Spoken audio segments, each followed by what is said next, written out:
je propose de commencer ce webinaire. Donc déjà, je remercie à tous les participants de s'être connectés pour ce rendez-vous. Donc l'idée de ce webinaire que nous allons co-animer avec Soraya Boudia et Didier Georges, qui sont donc nous sommes les trois copilotes du PEPR IRIMA. Donc, a pour but surtout de répondre à vos interrogations, à vos questions suite à la parution du texte de l'appel sur le site de l'ANR. Ce que je vous propose durant ce court espace de temps, c'est d'aller assez vite dans la présentation, puisque c'est juste un digeste du texte qui est paru. Et surtout essayer de présenter un petit peu les motivations qu'il y a à la source de cet appel, ce qui vous fera un peu mieux comprendre pourquoi finalement cette AMI a pris cette forme-là, quoi, qui n'est pas forcément très commune. Donc je vais peut-être commencer à vous présenter un peu le contexte et puis nous passerons ensuite aux échanges avec vous.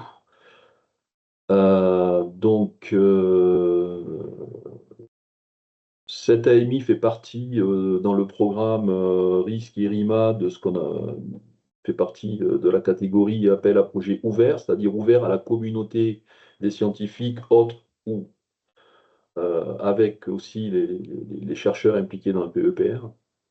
Donc je vais y revenir, mais il y a en fait deux types de projets, les AMI, les appels à projets sens strict. Alors, les objectifs en termes d'éléments de positionnement généraux étaient par ces deux types d'appels, hein, donc d'une part de traiter des questionnements qui étaient transverses aux projets ciblés, donc il y a un certain nombre de projets ciblés qui sont en cours de démarrage actuellement. Donc je vous encourage à aller voir notre site web pour prendre connaissance du contenu de ces projets.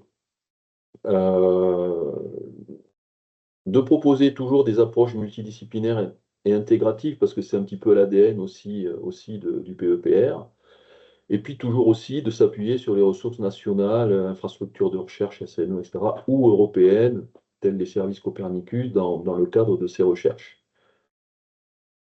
On avait à l'époque imaginé quelques sujets qui seraient intéressants à voir arriver dans le cadre de ces appels, donc quelque chose qui serait beaucoup plus orienté sur les capteurs, les données innovantes, notamment pour la gestion de crise, par exemple.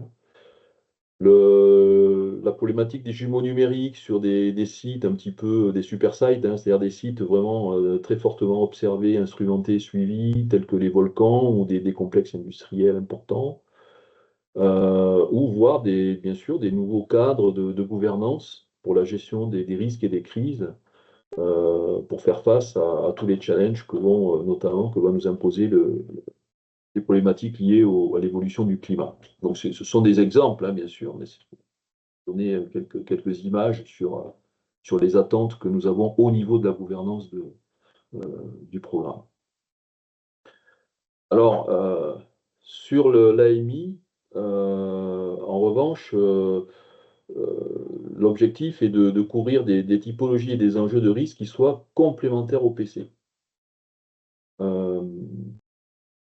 Le deuxième objectif étant de construire de nouveaux partenariats au sein du programme. Alors, pour être clair, lorsque les PC ont été construits, on s'est aperçu que le programme ne couvrait pas forcément certaines typologies de risques qui pourtant affectent le territoire chaque année.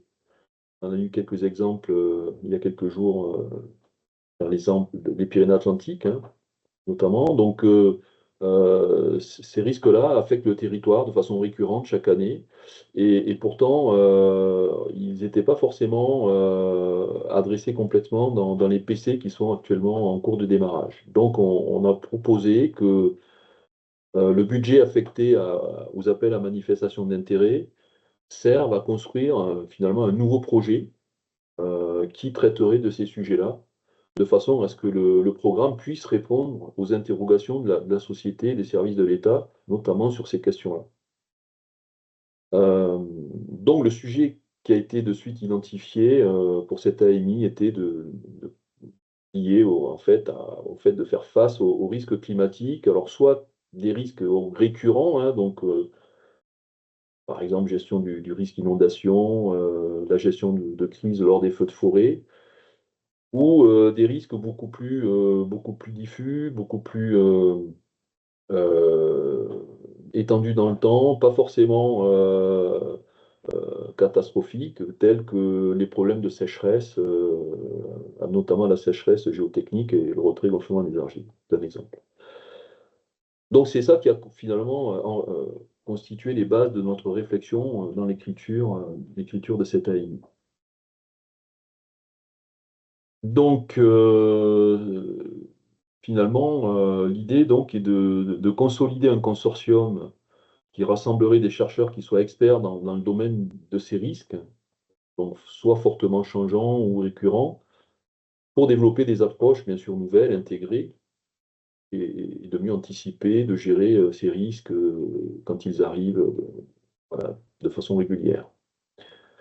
Donc j'ai déjà dit, c'est marqué dans le texte, hein, mais on avait ciblé donc les problématiques d'inondation, de ruissellement rapide, de crues torrentielles et les méga-feux. Et puis ça c'est pour les risques qui sont à tendance plutôt catastrophique, hein. Et puis sur les risques néanmoins extrêmement importants et coûteux pour la société, mais plus étendus dans le temps, on avait imaginé les érosions post-incendie, les problèmes de ruissellement et puis de sécheresse, îlots de chaleur et retrait-gonflement des argiles, par exemple. Donc voilà en gros le périmètre de cet appel. Donc trois axes ont été rédigés dans le texte, hein. Le premier axe, il est plutôt orienté vers les phénomènes eux-mêmes, vers les forçages météo, les impacts, dans les phénomènes, les aléas, dans des dimensions qui peuvent être multi-échelles, multitemporelles, hein. Donc dans le but de progresser vraiment dans l'anticipation de ces crises qui peuvent être extrêmes, en utilisant vraiment les dernières sources de données, les derniers modèles disponibles au sein de la communauté. Bon, l'attendu étant d'avoir une approche qui permette d'évaluer ces aléas et du coup leurs impacts assez rapidement, et d'avoir aussi des modèles d'impact pour pouvoir communiquer auprès, par exemple, des services de sécurité civile, certains éléments permettant une réaction plus vite et plus adaptée. Donc c'était vraiment l'axe 1 qui est beaucoup plus, on va dire, lié au forçage, aux aléas et aux impacts. L'axe 2, donc, il prend une couleur un petit peu plus orientée vers l'alerte et la gestion de crise. Donc l'idée, c'est de pouvoir s'améliorer dans les remontées d'informations, l'évaluation assez rapide des impacts, alors même que le territoire est soumis à ces catastrophes. Donc ça veut dire à la fois des verrous liés au système de communication sur les théâtres de crise, avoir des modèles d'aléas très réactifs pour pouvoir adapter, on va dire en quasi temps réel, un petit peu les diagnostics et les communiquer en fait aux services de secours et de gestion de crise. Euh, voilà, donc on est vraiment plutôt dans la gestion du risque, alors même que la catastrophe se déroule, ou va se dérouler, se déroule ou s'est déroulée. Et donc l'idée est d'avoir finalement un certain nombre d'éléments pour améliorer l'efficience des systèmes de gestion de crise sur tout un tas de volets qui sont décrits dans le texte, hein, sur la disponibilité des données, leur exploitation, leur communication adaptée aux opérationnels notamment, et puis voilà, améliorer la décision finalement lors de ces périodes. Sur l'axe 3, on est plutôt sur une gestion de ces risques sur des durées un petit peu plus longues. Euh, dont l'idée est d'améliorer les systèmes de prévention, d'avoir des politiques de réduction des conséquences socio-économiques, de tendre vers une adaptation efficace.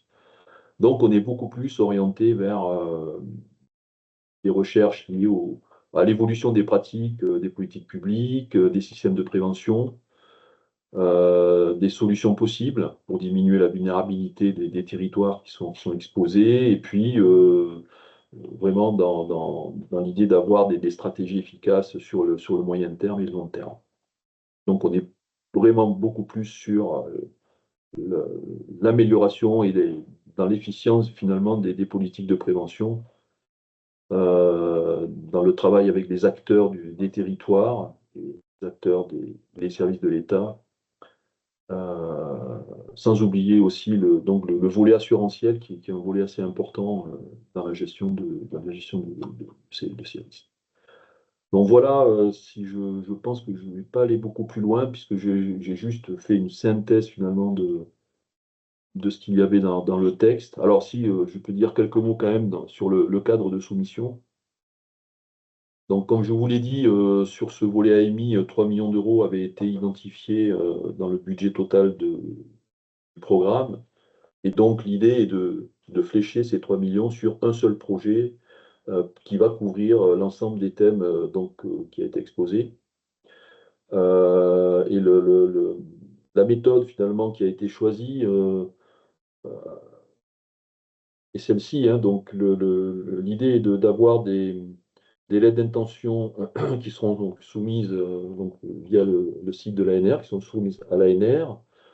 Ces lettres, en fait, elles portent une question de recherche qui apparaît comme innovante, importante par rapport au contexte de l'appel, et qui est portée par un scientifique et son environnement de recherche.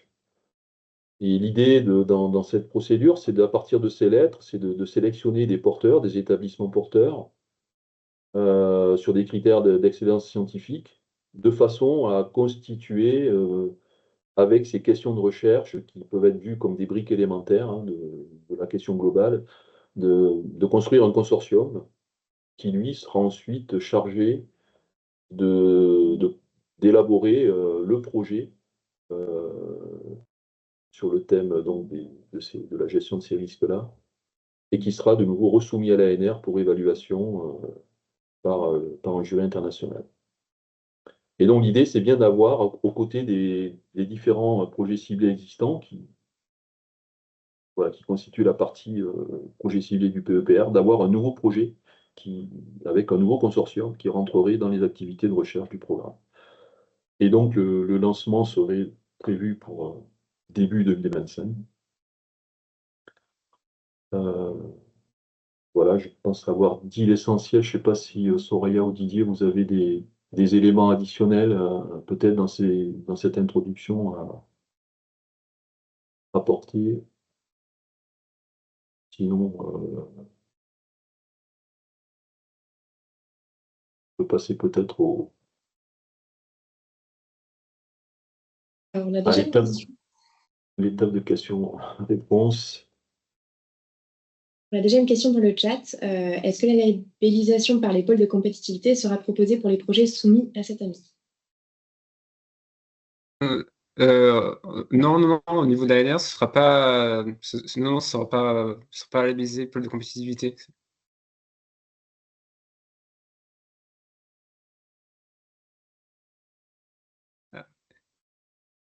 Il y a Eric Beclerc qui a une question. La parole, Eric.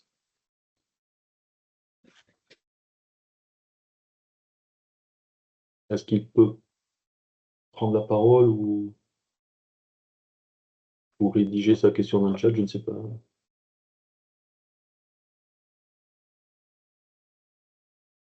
Non? Eric? Damien aussi, vous pouvez prendre la parole. Il faut activer votre micro.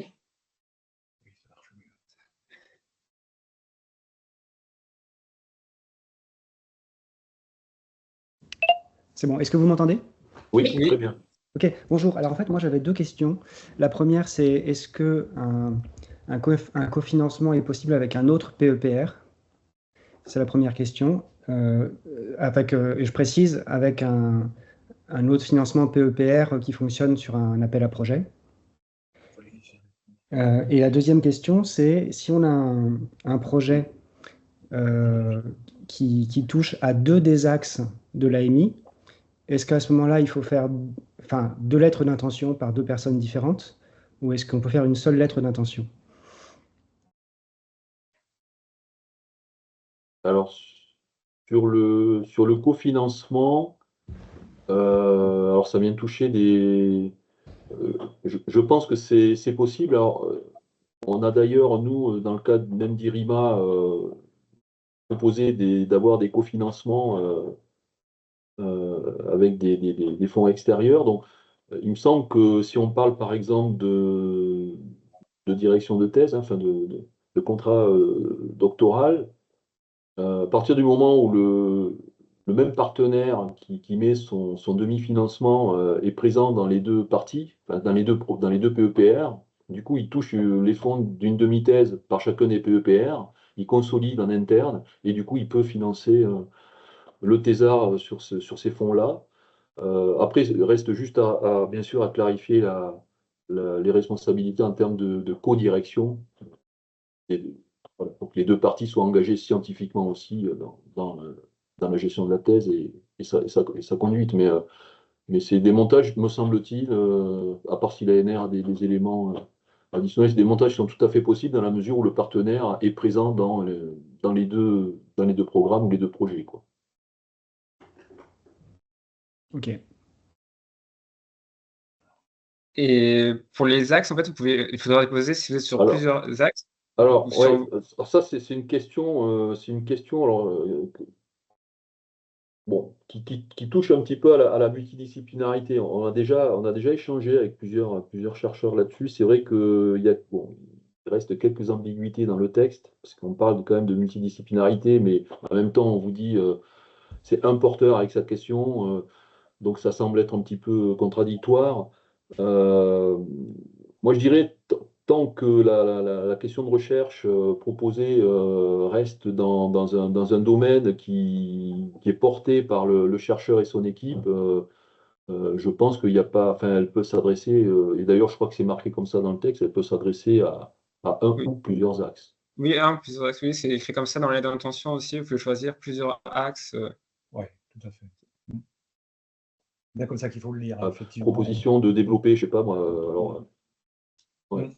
Proposer un modèle d'impact voilà, de tel type d'aléa sur tel type d'enjeu. Bon, vous pouvez voir dans l'axe 1 sur les aspects prévision, évaluation de ces impacts, mais si jamais on va dire, la méthodologie permet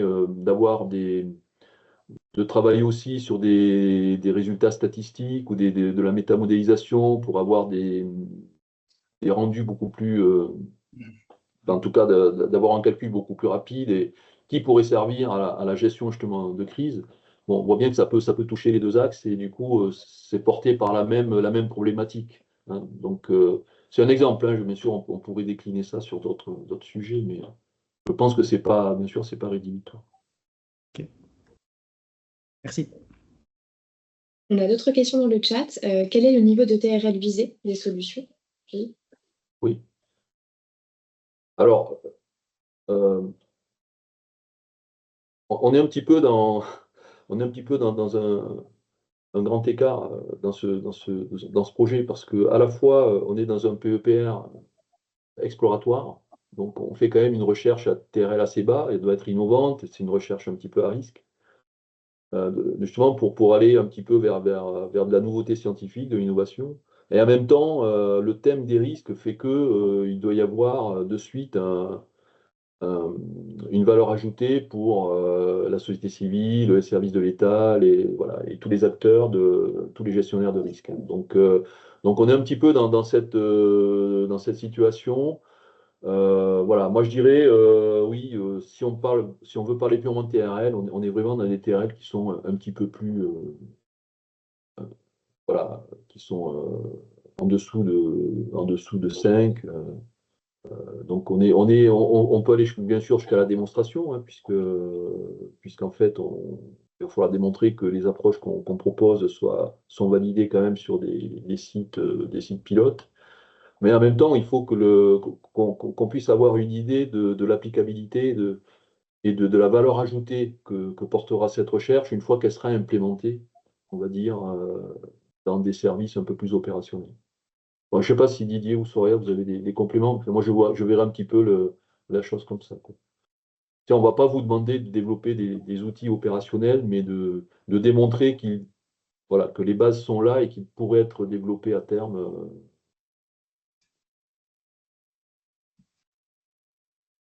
Peut-être juste compléter sur cet aspect, c'est-à-dire ce qui est aussi attendu, s'il y a quand même déjà beaucoup de choses sur les risques climatiques, il y a un certain nombre d'équipes qui travaillent, il y a des PEPR qui traitent aussi la question. Dans le PEPR risque, nous attendons bien sûr, disons, aussi des travaux qui partent de problématiques qui ne sont pas pleinement non pas adressées, mais pleinement traitées au regard des dernières catastrophes que nous avons eues. Donc, il faut à la fois, effectivement, une innovation conceptuelle pour voir pourquoi ces catastrophes ne sont pas pleinement traitées, mobiliser l'existant, proposer à la fois des recherches théoriques, mais opérationnalisables. Mais j'insisterai sur vraiment le volet aussi renouvellement de la manière dont on traite les risques, parce que c'est pas pleinement satisfaisant tel que c'est fait. Donc, il ne s'agit pas de reproduire l'existant. C'est la question de Fabrice Klein et je vois que sa main est toujours levée. Je ne sais pas si vous souhaitiez ajouter un complément, Fabrice Klein. Oui, merci de me donner la parole. Effectivement, j'ai plutôt une question complémentaire, c'est que on a développé une plateforme pour jumeaux numériques et donc on a implémenté un modèle numérique de l'estuaire donc qui a été développé par des experts, hein, dont le CEREMA. Et je me posais la question de savoir si par rapport à cet appel à projet, il pourrait y avoir un intérêt de réaliser un démonstrateur et pourquoi pas donc d'utiliser ces outils. On cherche d'ailleurs à valoriser sous forme de coma numérique qui permettrait d'implémenter des travaux de recherche pour augmenter le niveau de TRL en permettant donc de créer ce démonstrateur, d'intégrer des données externes et ainsi en termes de gestion de crise, finalement, de pouvoir aller encore un petit peu plus loin qu'une approche qui serait limitée finalement à des travaux qui resteraient dans un laboratoire. Je peux peut-être Oui. intervenir sur ce sujet, hein, les jumeaux numériques. Je pense qu'il ne faut pas perdre de vue, comme l'a dit Soraya, le fait que si effectivement on fait un jumeau numérique, c'est aussi pour intégrer une démarche, soit une démarche de modélisation, soit une approche un peu originale. Donc c'est important que ça ne soit pas une façon de valoriser des choses déjà faites. Hein, il y a le côté innovant qui est extrêmement important. Donc effectivement, le jumeau numérique, c'est quelque chose qui permet de rendre visible soit des modèles à travers des simulations, soit des scénarisations de phénomènes. Mais il faut qu'il y ait une démarche scientifique un peu originale à mettre en avant à travers ce démonstrateur jumeau numérique. Oui, j'entends bien. Il y a effectivement des travaux de recherche, les technologies, les biocapteurs, enfin, il y a plein de choses effectivement qui peuvent être agrégées. Et mon propos était simplement dans le sens de voir quel peut être l'intérêt d'avoir une plateforme qui soit opérationnelle pour porter des travaux de recherche et permettre ainsi à d'autres partenaires, d'autres parties prenantes de pouvoir manipuler et commencer à juger sur pièce, finalement. Tout à fait. Tout à fait. Très bien, merci. Alors, je vois qu'il y a une question sur la date limite de dépôt. Donc, c'est dans le texte, hein, c'est le 17 octobre à 11 h sur la plateforme ANR. Je regarde un petit peu les questions du chat. Oui, on a aussi une question, pour Oui. reprendre, donc après je vois la main levée, hein, j'autoriserai, d'Éric Leclerc sur est-ce que la lettre peut comporter plusieurs idées de collaboration et de consortium ou c'est vraiment une lettre par idée? Oui, alors comme je l'ai dit en propos introductif, le choix a été de sélectionner des équipes, une équipe d'un laboratoire, enfin on va dire la granulosité hein, de profil des répondants par lettre, c'est vraiment un chercheur qui arrive avec son environnement et qui propose donc une question de recherche qui va participer ensuite à élaborer un projet beaucoup plus multidisciplinaire, transdisciplinaire, etc. Alors, donc, je ne sais pas si je suis clair, mais c'est vraiment la brique élémentaire qui va nous permettre, nous, ensuite, de pouvoir rassembler le consortium, le consortium final. C'est clair que si chaque lettre propose 1, 2, 3, 4 partenaires, vous voyez bien qu'on va se retrouver avec un problème dans la sélection où il y aura beaucoup trop entre guillemets, de partenaires pour pouvoir avoir un projet avec un budget correct, quoi. Donc c'est pour ça qu'on a plutôt choisi cette approche. Je ne sais pas si je réponds à la question. Et deuxième question pour rester, est-ce que la thématique risque climatique sur les côtes rocheuses ou sableuses entre dans le cadre de cet ami?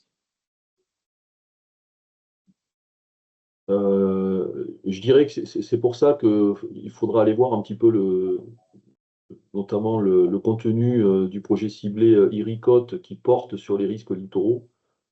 Parce que bien sûr, il faut déjà qu'il n'y ait pas de sujet qui soit en recouvrement par rapport aux activités de ce PC.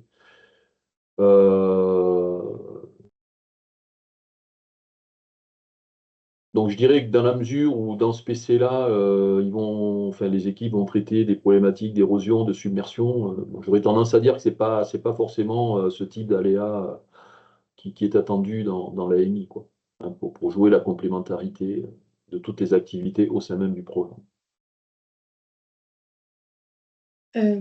Aussi une précision par rapport à l'autre sujet dont on discutait juste avant, si il y a plusieurs porteurs domaine et idées envisagés au sein d'un organisme ou d'une équipe, est-ce qu'il faut une seule lettre d'intention ou plusieurs? Une lettre d'intention par porteur ou plusieurs lettres d'un même organisme? Je ne sais pas si c'est très clair, c'est la question. Je sais pas Ouais. Ben après, le problème, c'est qu'il y aura une compétition au sein même de l'organisme. Donc, c'est pas je veux dire, vaut mieux quand même qu'il y ait une réflexion au sein d'un labo, au sein d'un établissement, pour qu'il n'y ait pas une multiplication de lettres qui arrivent, parce que ça va être compliqué à gérer, hein. Donc, voilà, enfin, de mon point de vue, il faut vraiment que le laboratoire ou l'établissement sur ce sujet-là se dise, c'est quoi mon point fort?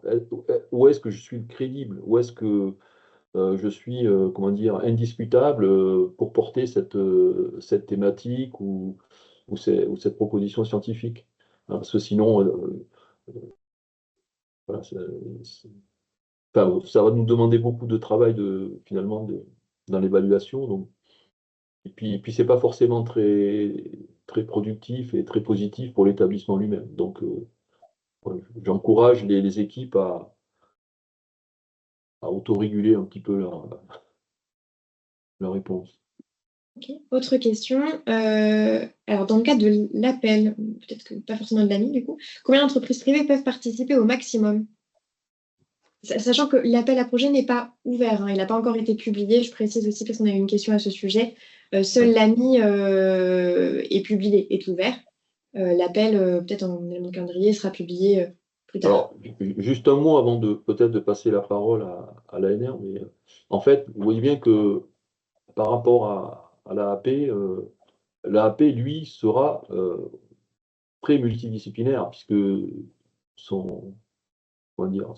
l'idée sera de proposer un projet finalement, hein, type ANR. Donc là, on va se retrouver dans des configurations de réponse appel à projet que vous connaissez tous, qui sont celui de l'appel générique de l'ANR. Sur les entreprises privées, dans le cadre de l'AAP, on fermera ensuite la parenthèse sur les AAP, mais je pense que le modèle de financement des PEPR interdit le financement des entreprises privées, mais peut-être l'ANR peut-il. Ouais. Mais du coup, j'allais rajouter justement ça que au niveau des PPR, oui, les entreprises peuvent participer, mais ne peuvent pas recevoir d'aide de l'ANR.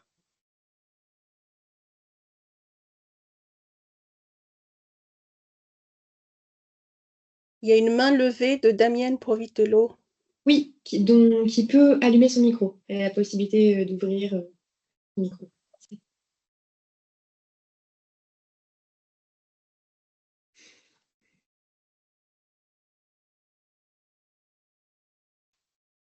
En attendant, on a une autre question dans le chat sur le budget. Dans quelle mesure faut-il détailler le budget? Et est-ce que ce budget intégrerait juste l'équipe ou également des collaborations? Alors, je suis un peu embêté parce qu'effectivement, dans le formulaire de réponse, il y a cette ligne attenante au budget, alors même qu'on n'est pas dans la construction, dans la lettre d'intention d'un projet. Donc, faut vraiment. Je ne pense pas que ce soit un élément déterminant dans l'évaluation, sauf si le budget proposé dépasse les 3 millions.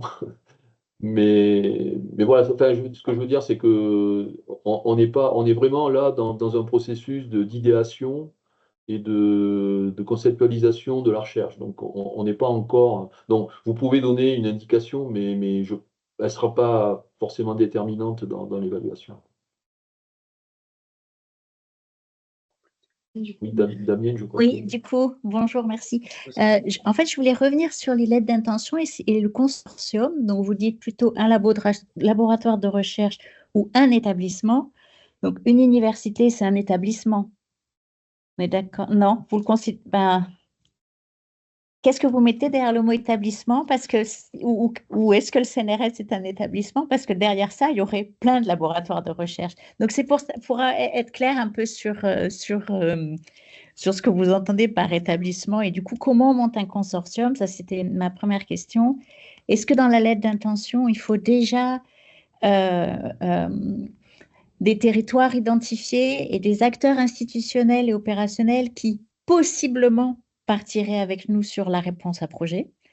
Ou est-ce que c'est tout ça, c'est vous qui après allez faire vos courses, excusez-moi du terme, mais ça donne un peu l'impression quand même, vos courses pour monter ce méga projet à 3 millions avec des gens qui n'ont pas forcément l'habitude de travailler entre eux, et sur l'interdisciplinarité ou la pluridisciplinarité, c'est parfois un peu compliqué. Donc voilà, c'est vraiment, moi, la question vraiment, c'est vraiment sur le consortium. Pour moi, c'est pas encore bien clair, désolé, hein, peut-être que... Mais établissement, c'est quoi? Parce que moi, je suis CNRS. Si j'embarque le CNRS, derrière, je peux vous embarquer plusieurs laboratoires de recherche, mais je peux vous équiper. Non, c'est pas ça. Donc, en fait, c'est un labo que vous attendez. Ouais, c'est un labo. Alors, Un labo. en fait, faut vous placer dans la situation où vous savez que vous voulez apporter vos compétences en tant que chercheur et qui a son équipe avec lui. Vous voulez apporter des compétences dans le cadre d'un consortium qui va se monter, que ce soit un consortium, par exemple, disons, européen. Vous n'allez pas arriver avec votre labo, les labos avec qui vous travaillez en principe. Enfin voilà, vous allez d'abord contacter, on va dire, le coordinateur en disant, ben, moi je suis spécialiste de ça et j'aimerais bien amener ma compétence et du coup, qu'est-ce que vous en pensez? Alors, on est plutôt dans cette étape-là. C'est pour ça que oui, on met labo ou établissement parce que suivant la géométrie de nos Ça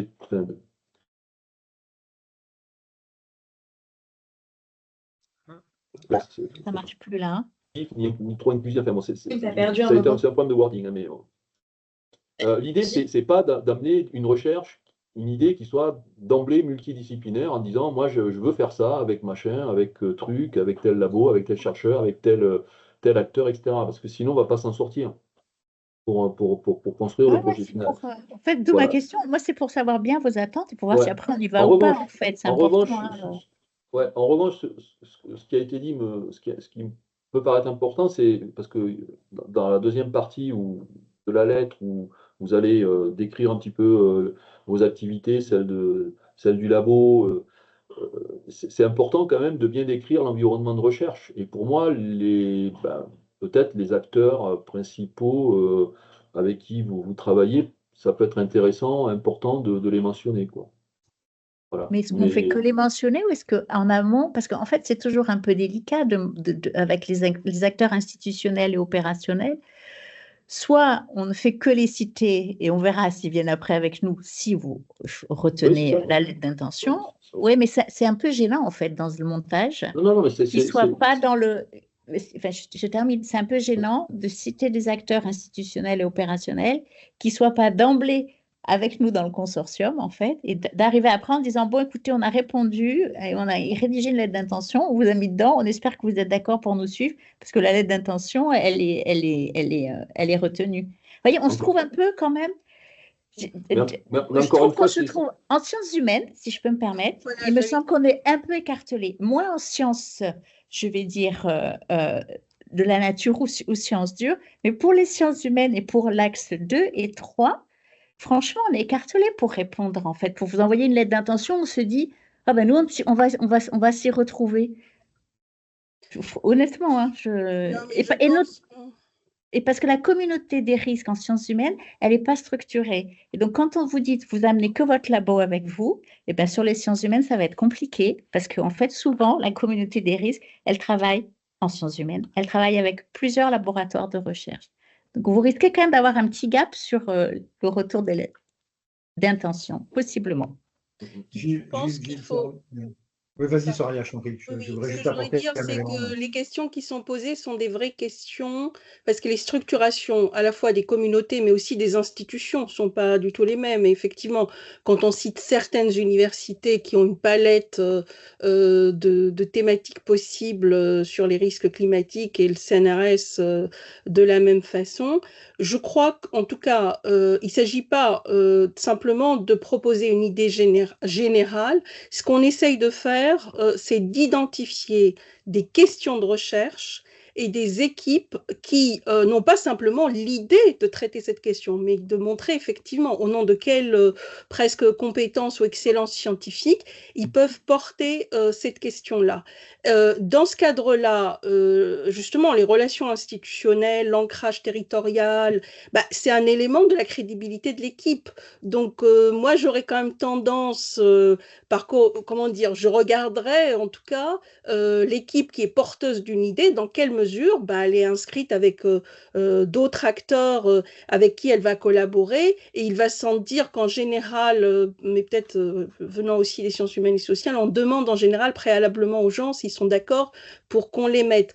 Donc je pense que c'est plutôt un bon point qu'une équipe arrive avec des idées de territoire, avec des idées de collaboration, parce que ça renforce cette idée-là. Alors après, effectivement, il y a des modes de travail différents. Je suis sociologue des sciences, hein, donc je peux le dire, de discipline à l'autre, la structuration même des équipes. Donc je pense que pour les sciences humaines et sociales, il ne faut pas hésiter, ce n'est pas forcément des grosses équipes, il faut un porteur, un peu de collègues, et notre idée, ce n'est pas de faire un marché parmi les équipes, c'est finalement, et je crois que c'est le plus important, c'est quelles sont les problématiques que nous n'avons pas forcément adressées, qui n'existent pas forcément, quelles sont les équipes qu'on n'a pas forcément identifiées dans nos premières recherches, qu'on souhaiterait identifier pour pouvoir structurer. Et c'est vraiment pas l'intention de dire on ne sait pas préalablement, même si on a défini toute une série de questions, finalement, à la fin, qu'est-ce qui sera retenu. En tout cas, c'est comme ça que je vois les choses. Merci beaucoup pour les éléments de réponse. Alors, sans me substituer à la direction du PEPR, hein, mais pour avoir discuté quand même beaucoup avec vous trois, d'une part, je crois que les éléments fournis par Soraya à l'instant sont parfaitement en phase avec ce qui est entendu, c'est bien cela dont il s'agit. Et en termes d'organisation de ce qui est un PEPR, un projet ciblé, j'ai l'impression que ce qui est recherché, c'est bon, certes une question de recherche, et ça s'organise, ça se cristallise au niveau de ce qu'on appelle généralement un work package, c'est-à-dire effectivement un élément de contribution à ce qui est SPC, mais qui a des contours, qui a sa propre cohérence interne tout en participant à quelque chose à une autre échelle qui est le projet ciblé. Et je crois qu'effectivement, je pense qu'il ne faut pas s'empêcher de mentionner les personnes qu'on pense nécessaires à la réalisation de cet objectif, qui doit être porté par quelqu'un qui a toute légitimité à le porter, c'est-à-dire qui est reconnu au sein des communautés où il intervient, voilà, je pense que ça sont des éléments qui sont déterminants. Mais je pense que ça clarifie un peu la question qui est tout à fait, ô combien pertinente. Comment cette affaire-là permettra après à la direction du PEPR de construire ce projet ciblé et derrière, dans l'analyse qui sera faite par des collègues à l'international, voilà, permettra de le valider par la suite. C'est ça qui est attendu.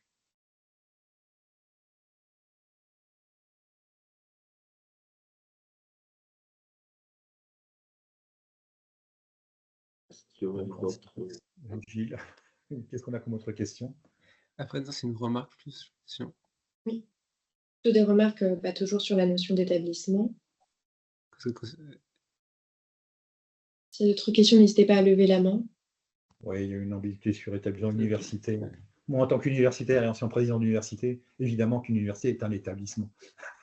Mais bon, je comprends que ça puisse. Voilà. Après, il faut que la mère confie. Hein. Je crois que c'est un élément qui peut un peu secondaire, mais c'est pas ça ne doit pas être au cœur du débat. Moi, enfin, pour revenir sur nos discussions, j'ajouterai deux commentaires. Enfin, le premier, c'est sur l'aspect un petit peu multidisciplinaire. C'est pas forcément incompatible avec le fait de présenter une question de recherche innovante. C'est-à-dire qu'à partir de cette question, pour pouvoir la traiter, on ne va pas la traiter avec un seul aspect, quoi, surtout dans le domaine des risques. Donc, je pense dans la proposition, c'est à cet endroit-là, c'est une fois qu'on a exprimé, une fois qu'on a problématisé et qu'on a exprimé la question de recherche et son objectif principal, on peut ensuite donner des pistes sur sa résolution, sur le fait comment on pourrait faire. Et là, bien sûr, on peut y insérer plusieurs aspects, plusieurs disciplines, plusieurs éléments qui vont permettre de répondre à cette question. Donc ça, c'est le premier élément. C'est-à-dire, deuxième commentaire sur les partenaires et les moyens, les sites pilotes, etc. Je pense que ça fait partie de l'environnement de recherche du chercheur et de son équipe. C'est-à-dire qu'on peut très bien décrire un petit peu l'activité de cette équipe en disant, ben voilà, nous en principe, on a des relations avec tel établissement sur tel sujet, on utilise telle plateforme ou tel moyen national ou européen pour traiter ça. Enfin, et ça vient du coup enrichir, c'est des éléments qui viennent enrichir l'environnement de recherche du chercheur et de son équipe. Donc, vous voyez, l'idée, c'est de nous offrir un cadre simple d'analyse à la fois sur la question et sur la qualité scientifique du porteur et de son équipe. Mais ensuite, il y a des éléments additionnels qui viennent enrichir, qui viennent enrichir et qui viennent diversifier un petit peu le point de vue, quoi. Voilà, comment. Il y a une autre question dans le chat concernant l'éligibilité des associations qui portent, en tant qu'association qui portent régulièrement des recherches-actions. Est-ce qu'une association est éligible à répondre à l'AMI ou est-ce qu'elle doit forcément être associée à un laboratoire de recherche?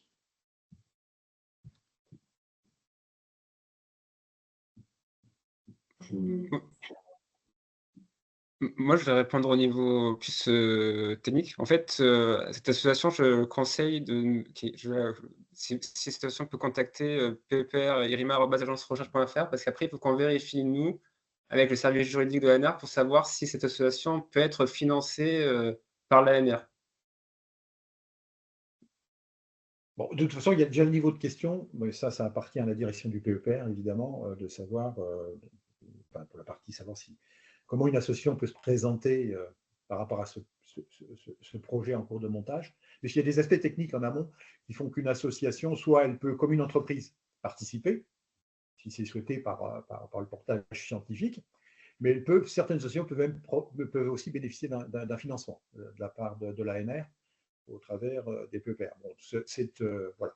cette possibilité, évidemment, elle doit faire l'objet d'un regard de l'ANR pour savoir exactement dans quel cas de figure on se trouve, pour juste clarifier ce point qui est un point technique, mais qui passe en conséquence pour effectivement une éventuelle participation, si elle est souhaitée par la direction du PEPR et ou des chercheurs qui souhaitent faire une proposition. Voilà, donc écrire à l'adresse qui a été mentionnée par Pierre. Et on vous enverra des documents à remplir, et après on vérifiera avec le service juridique de l'ANR pour savoir si cette association est finançable par l'ANR.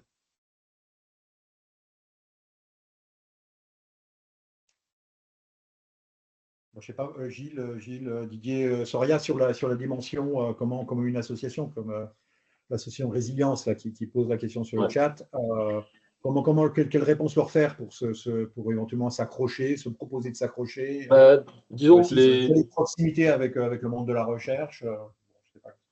Moi, je dirais que l'évaluation, elle est quand même, elle va être réalisée à partir de critères d'excellence scientifique, des critères de production de recherche. Hein. Donc, peut-être c'est pas forcément le point fort d'une association. Donc, ce serait pas terrible ce serait dommage d'être rejetée si elle portait elle-même une lettre. Peut-être qu'elle peut plus se faire s'allier en fait à un laboratoire qui porterait vraiment la proposition scientifique, mais qui permettra à l'association d'être présente si jamais ils sont sélectionnés. Quoi. Ouais. Je dirais plutôt comme ça. Oui, je partage cette façon de voir. Alors, Damien Provito. Solo. Pardon, Provito. Non, c'est pas grave. C'est pas grave. J'aurais encore une question finalement, c'est sur le positionnement, donc toujours sur les SHS, hein, le positionnement des lettres d'intention au regard des projets, d'ailleurs c'est pas que pour les SHS, au regard des projets qui ont déjà été financés par IRIMA.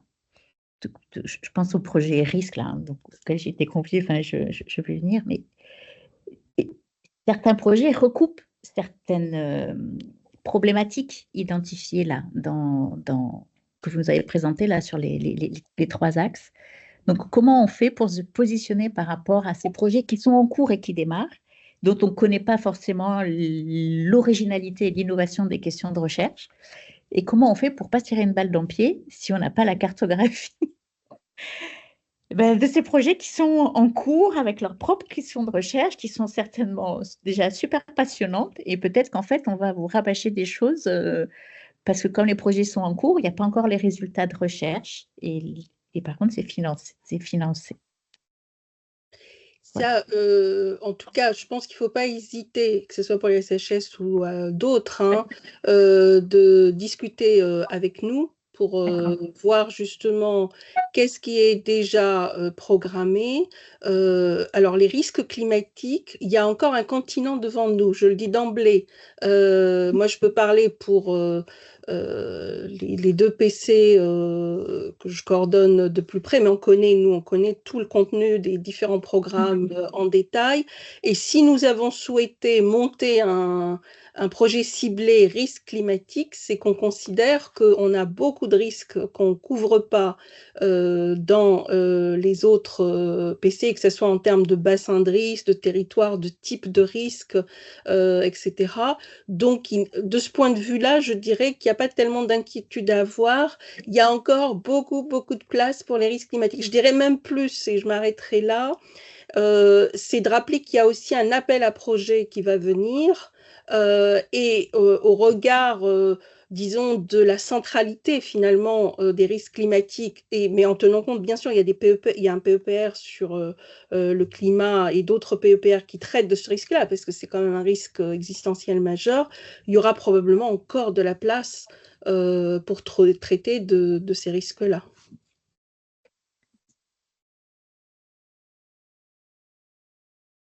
J'ajouterais que donc sur le site web, vous allez trouver chaque PC a une page qui lui est dédiée avec un résumé de ses activités, donc c'est déjà une première indication. Et je pense qu'il y a aussi sur le site web des vidéos de nos journées scientifiques du mois de juin, qui ont été intégralement filmés et où chaque coordinateur de PC a exposé en 15 minutes le contenu de ses Work Packages, les sites pilotes sur lesquels le PC va travailler, etc. Donc, il y a un peu plus de détails dans la vidéo, mais tout ça est disponible sur notre site web.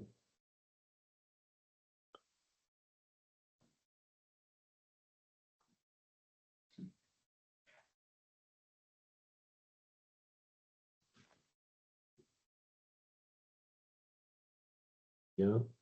Pas d'autres questions dans le chat.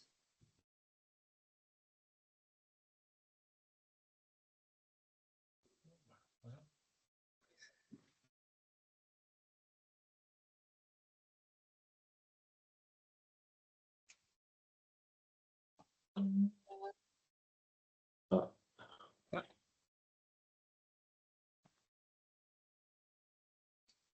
Alors, est-ce que les axes de l'appel à projet seront sensiblement les mêmes que ceux de l'AMI? Alors, non. Enfin, comment dire, il y a quand même un fil rouge hein, dans notre PEPR, c'est ce continuum qu'il y a entre, on va dire, la partie aléa, vulnérabilité, risque, gestion, stratégie, etc. Interaction avec en mode multi-acteur et multidisciplinarité. Donc ça, on va dire, c'est une constante qu'on va retrouver dans les deux appels.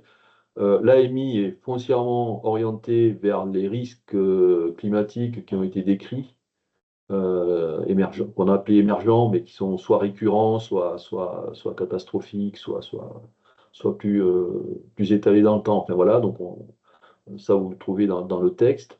L'AAP, lui, par contre, va couvrir le périmètre intégral du PEPR. Hein, donc, et lui sera en mode multipartenaire, hein, enfin mode projet, mode proposition ANR. Donc, c'est un consortium qui, du coup, proposera sa proposition, sa pré-proposition de 4 pages, puis sa proposition dans la deuxième phase, etc. Donc, on va retrouver finalement les modalités d'un ANR appel générique, mais sur tout le périmètre d'IRIMA.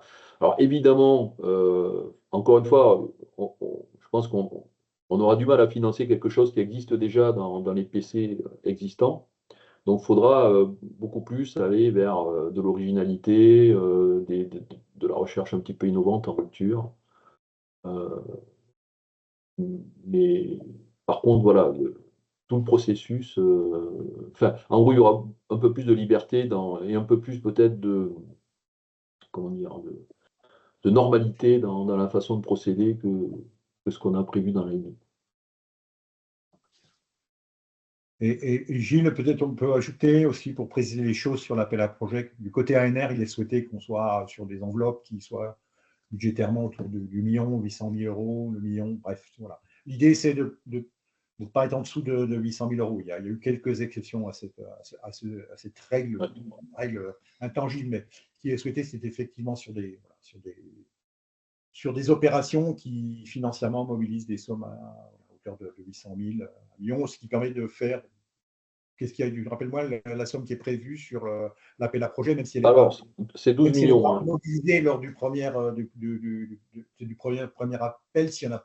Enfin bref, ça je te laisse. C'est 12 millions. Hein. Oui, il y a 12 millions, donc voilà, ça laisse une quinzaine de projets Voilà. sélectionnables sur la AP. Oui, c'est une information qui a son importance.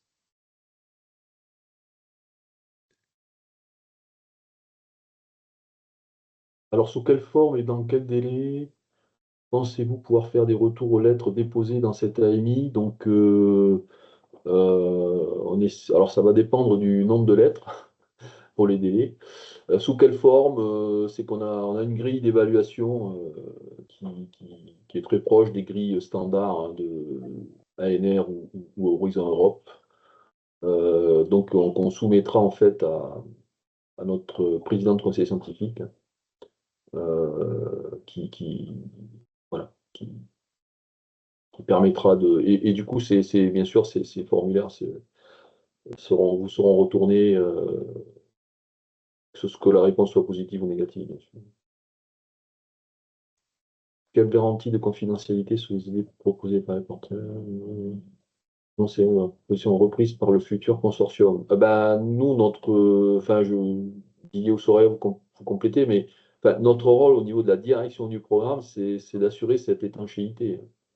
Donc, bien sûr, on garantira que la confidentialité du contenu des lettres qui ne seront pas, bien sûr, sélectionnées.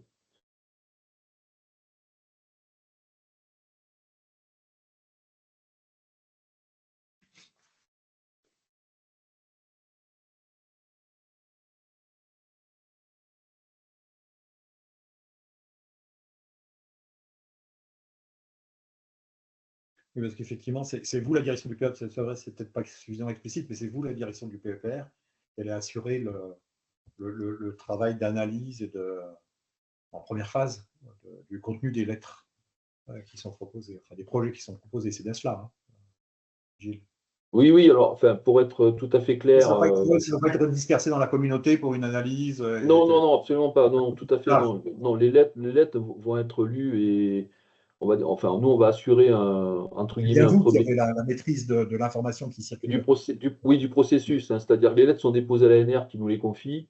Ensuite, nous, on a un premier rôle qui est de regarder s'il y en a qui sont vraiment en dehors du scope, quoi, pour pas donner trop de travail au comité scientifique. Et une fois qu'on a fait ce premier tri, où on n'analysera pas dans le détail, on va dire, à la fois le contenu scientifique, les critères les arguments qui sont dans la lettre pour justifier de la qualité scientifique, etc. Enfin, ça sera confié en fait au président de la commission scientifique qui lui, va classer, hein, finalement les lettres restantes.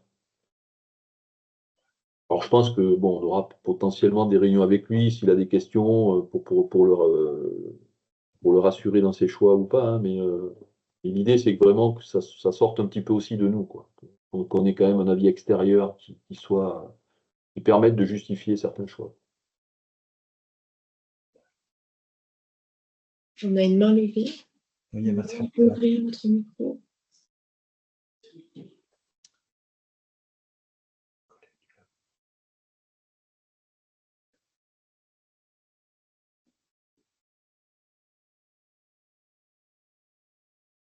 Oui, Fatima, la goutte des Farges a son micro de coupé.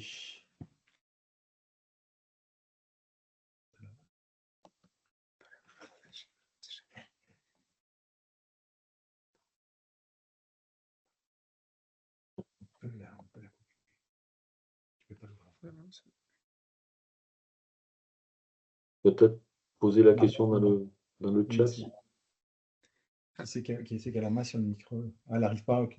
Marion, c'est toi qui as la main sur le micro de. Possibilité de l'ouvrir, mais peut-être que ne fonctionne pas de son côté. En tout cas, vous pouvez l'ouvrir si vous voulez. On peut l'ouvrir de tout. Mais... Ah oui, oui. Sinon, elle peut écrire sa question dans le chat. Ouais.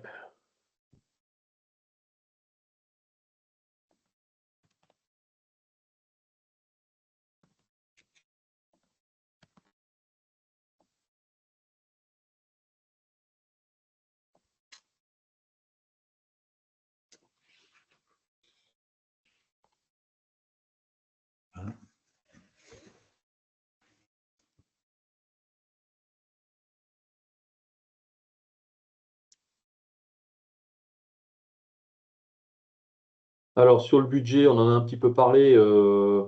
Il n'y a pas de détails budgétaires à donner, hein.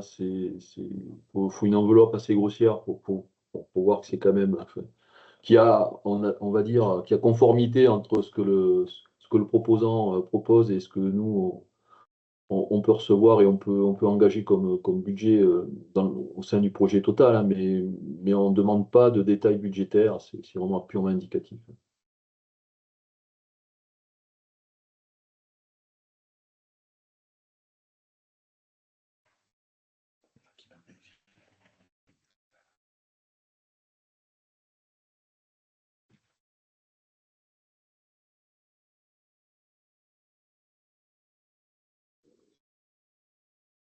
Alors.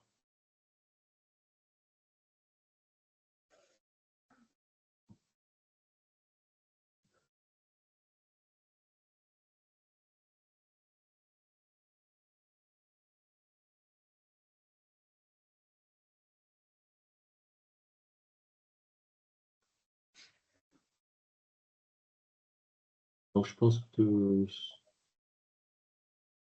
Fatima repose la question de la multiplicité des lettres au sein d'un établissement, j'ai l'impression, si j'ai bien compris le commentaire.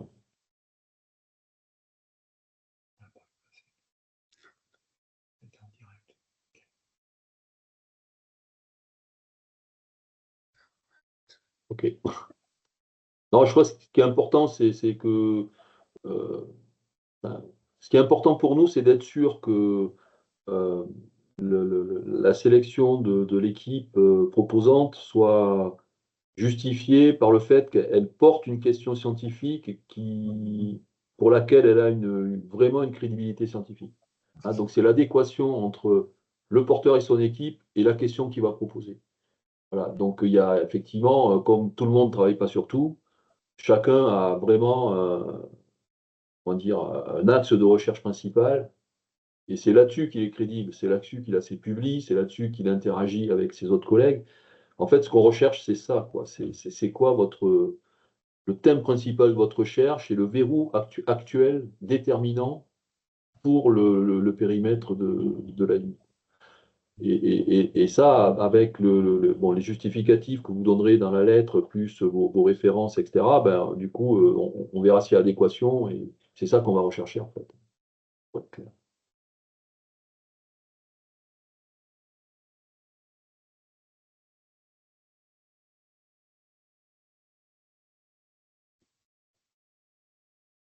Bien, je ne sais pas s'il y a d'autres questions. On ne va pas s'éterniser non plus au-delà de midi. De toute façon, donc vous avez des adresses email, que ce soit au niveau de l'ANR qui ont été mises dans le chat, hein, ou que ce soit au niveau de la direction du programme, donc qui vous permettront de continuer à nous poser des questions. Si jamais vous avez des doutes, n'hésitez pas à revenir vers nous pour clarifier des choses. Donc, je vous incite aussi à aller donc bien visiter notre site pour connaître déjà un petit peu les activités en cours et qu'est-ce qui se met en place actuellement dans les PC. Voilà, donc merci Marion de rappeler ces adresses mail dans le chat.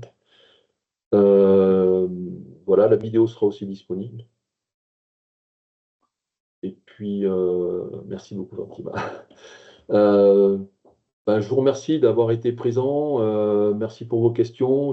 J'espère qu'on a clarifié un certain nombre de choses. Et puis, je vous souhaite bonne chance pour la suite. Didier ou Soraya, si vous voulez aussi avoir des mots de conclusion, non? Merci à tous et à toutes. Voilà. Merci à tous d'avance pour les contributions. Au plaisir de vous revoir bientôt. Merci.